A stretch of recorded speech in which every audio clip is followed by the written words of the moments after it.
ನಮಸ್ಸರ್ವೇಭ್ಯ. ಗಾಯತ್ರಿ ಮಂತ್ರದ ವ್ಯಾಖ್ಯಾನವನ್ನು ವಿನೀತನಾಗಿ ಮುಂದುವರಿಸುವ ಪ್ರಾಮಾಣಿಕ ಪ್ರಯತ್ನವನ್ನು ಮಾಡುತ್ತೇನೆ. ಗಾಯತ್ರಿ ಮಂತ್ರ ಬ್ರಹ್ಮೋಪದೇಶದ ವಾಚಕ ಮಂತ್ರ. ಅದು ಉಚ್ಚಾರಣೆಯಿಂದ ಅದು ನಾವಾಗಬೇಕು. ಬ್ರಹ್ಮಚಾರಿ, ಬ್ರಹ್ಮಣ ತತ್ವಾನುಸಂಧಾನ, ಜ್ಞಾನ, ಧೀಶಕ್ತಿಯಿಂದ ಓಜಸ್ಸಿನ ತೇಜಸ್ಸಿನ ಬ್ರಹ್ಮವರ್ಚಸ್ಸು ನಮ್ಮದಾಗಬೇಕು. ಸ್ವಂತವಾದ ಮನಸ್ಸನ್ನು ಅನಂತವಾದ ಸ್ಥಿತಿಗೆ ಇಟ್ಟಾಗ ಆ ಅರಿವು ನಾವು ಆಗಬೇಕು. ಅದನ್ನು ಸ್ಫುರಿಸಿದ್ದು ವಿಶ್ವಾಮಿತ್ರ ಮಹರ್ಷಿ. ವಿಶ್ವಾಮಿತ್ರ ಅವರ ಹೆಸರಲ್ಲ, ಅವರ ಹೆಸರು ಕೌಶಿಕ, ರಾಜ ಕೌಶಿಕ. ಆ ಕೌಶಿಕ ಒಂದು ಸಾರಿ ಬೇಟೆಗಾಗಿ ಹೋಗಿದ್ದ. ತನ್ನ ಅಲ್ಪ ಸೈನ್ಯದೊಡನೆ ಅಲ್ಲಿ ಬೆಂಡಾದ ಅಲ್ಲಿ ವಸಿಷ್ಠರ ಆಶ್ರಮ, ಅಲ್ಲಿ ಹೋಗಿ ಕೇಳಿದರು, ಸ್ವಲ್ಪ ನಾವು ಇಂದು ಬೆಳಲಿದ್ದೇವೆ, ಉಪಚರಿಸಿಕೊಳ್ಳಲು ಸ್ವಲ್ಪ ಜಾಗ ಕೊಡಿ. ಆಗ ವಸಿಷ್ಠರು ಹೇಳಿದರು, ರಾಜನ್, ನಿಮಗೆಲ್ಲವೂ ತಯಾರಾಗುವುದು, ನೀವು ಮಿಂದು ಬನ್ನಿ. ಏನು, ನಾವು 100 ಮಂದಿ ಇದ್ದೇವೆ, ನಮಗೆ ನೀವು ಸನ್ಯಾಸಿಗಳು, ಆಶ್ರಮವಾಸಿಗಳು, ನಮಗೆ ಉಪಚಾರ ಬೇಡ, ಆ ವಿಷಯ ಬಿಡಿ, ನೀವು ಮಿಂದು ಬನ್ನಿ ನೋಡಿ ಅಂದರು. ಮಿಂದು ಬಂದು ನೋಡುತ್ತಾರೆ. ಅರಮನೆಯಂಥ ಗುಡಾರಗಳು, ಫಿಲಮ್ ತೋರಿಸ್ತಾನಲ್ಲ, ಅರಮನೆಯಂಥ ಗುಡಾರಗಳು, ಬೇಕಾದ ಆಹಾರ ಪಾನೀಯಗಳು, ತತ್ತರಿಸಿ ರಾಜ ದಿಗ್ಭ್ರಮೆಗೊಂಡ. ಏನಿದು?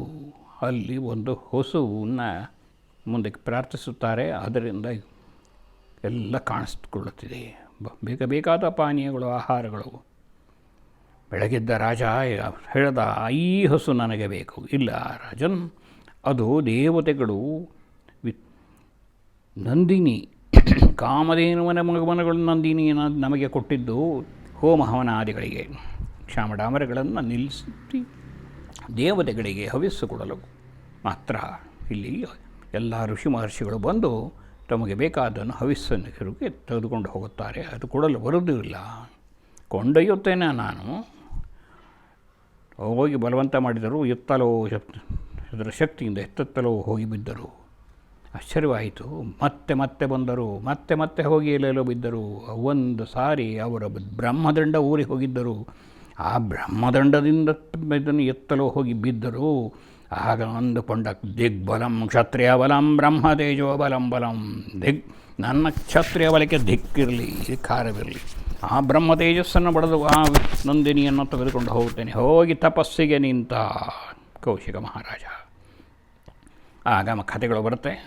ಮೇನಕೆ ಮುಂತಾದ ದೇವತೆಗಳು ಎಲ್ಲ ಇದು ಮಾಡ್ತಾರೆ, ದೇವತೆಗಳು ಕಳಿಸ್ತಾರೆ, ಅವರ ತಪಸ್ಸು ಭಂಗ ಆಗುತ್ತೆ. ಮತ್ತೆ ನಿಂತ ಆ ಕಡೆಗೆ ಆ ಪರಬ್ರಹ್ಮ ಶಕ್ತಿ, ಆ ಬ್ರಹ್ಮಗೀಟ ಜರ್ನಿ ವರ್ಣಾಶ್ರಮವಿದ ಏನೇ ಎಲ್ಲಿ ಇಲ್ಲ ದೇವತೆಗಳಿಗಿರೋ ಶಕ್ತಿ ಈ ಇಡೀ ಬ್ರಹ್ಮಾಂಡದಲ್ಲಿ ಇರುವ ಪಂಚಮಹಾಭೂತದ ಅಂತರ್ಯಾಮಿ, ಆ ಎಲ್ಲ ಜೀವ ಜಗತ್ತಿನಲ್ಲಿರುವ ಆತ್ಮಸ್ವರೂಪಿಣಿಯಾದ ಆ ಶಕ್ತಿ ಅವನಿಗೆ ಗೋಚಾರವಾಯಿತು.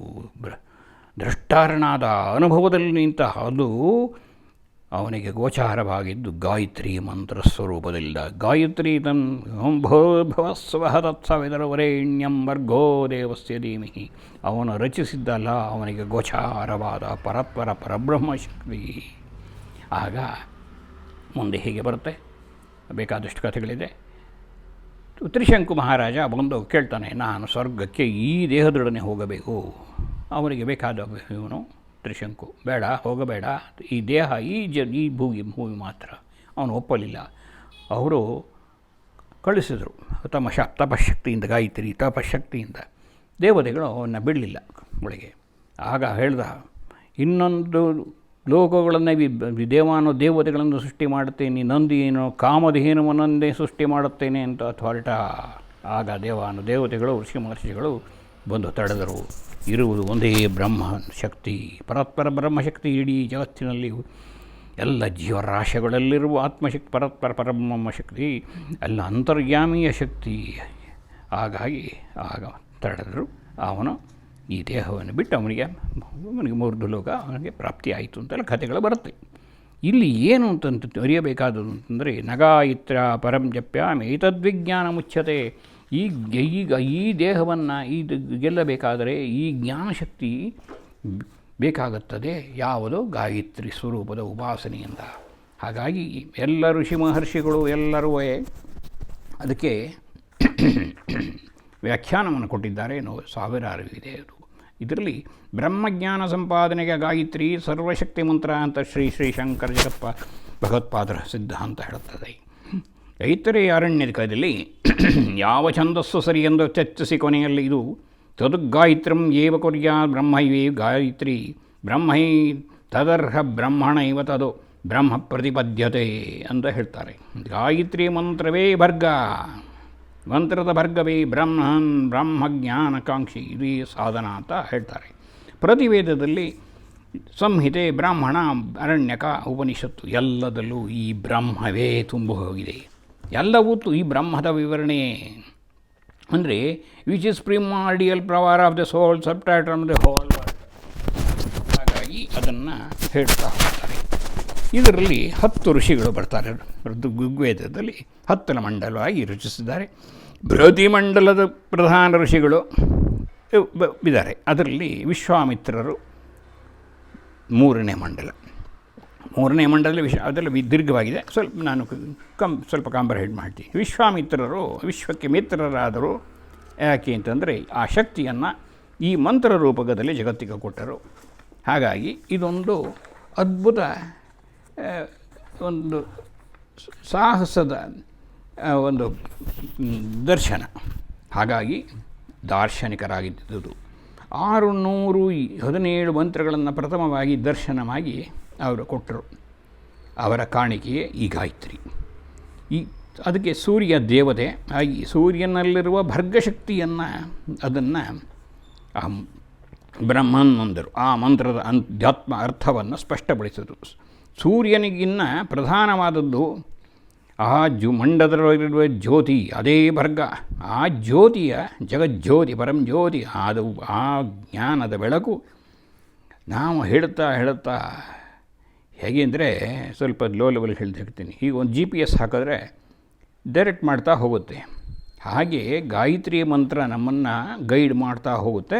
ಅದು ತಗೊಂಡೋಗಿ ಅದು ಎಲ್ಲಿಗೆ ಬಿಡಬೇಕೋ ಅಲ್ಲಿಗೆ ಬಿಡುತ್ತೆ. ಅಂದರೆ ಗಾಯತ್ರಿ ಮಂತ್ರದ ಅನುಸಂಧಾನದಿಂದ ಎತ್ತಲೋ ಹೋಗಿ ನಾವು ಹೋಗೋದು ದಾರಿ ತಪ್ಪು ಬೀಳಲ್ಲ ತಪ್ಪಲಾರವು.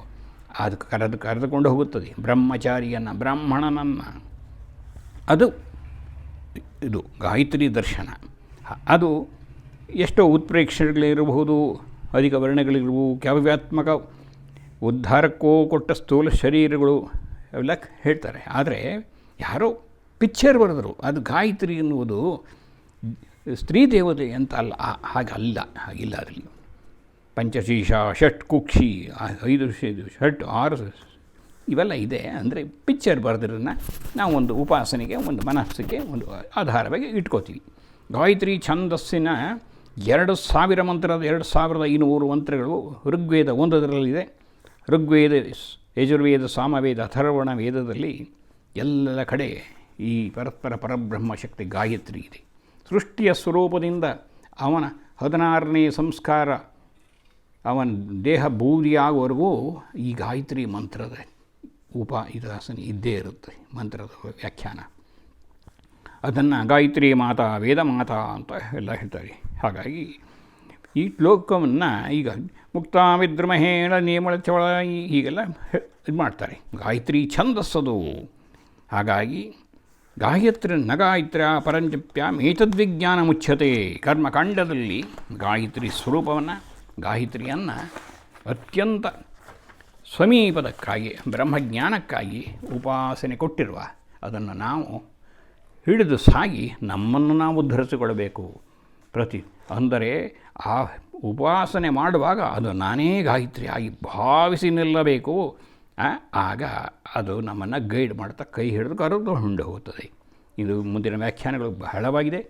ಹಾಗಾಗಿ ಪ್ರತಿ ದಿವಸ ಒಂದು 5 ನಿಮಿಷ ವಿನೀತನಾಗಿ ಹಂಚಿಕೊಳ್ಳುವ ಪ್ರಮಾಣ ಪ್ರಯತ್ನಗಳು ಮಾಡ್ತೀನಿ. ವಂದನೆಗಳು, ಅಭಿನಂದನೆಗಳು, ನಮಸ್ಕಾರ.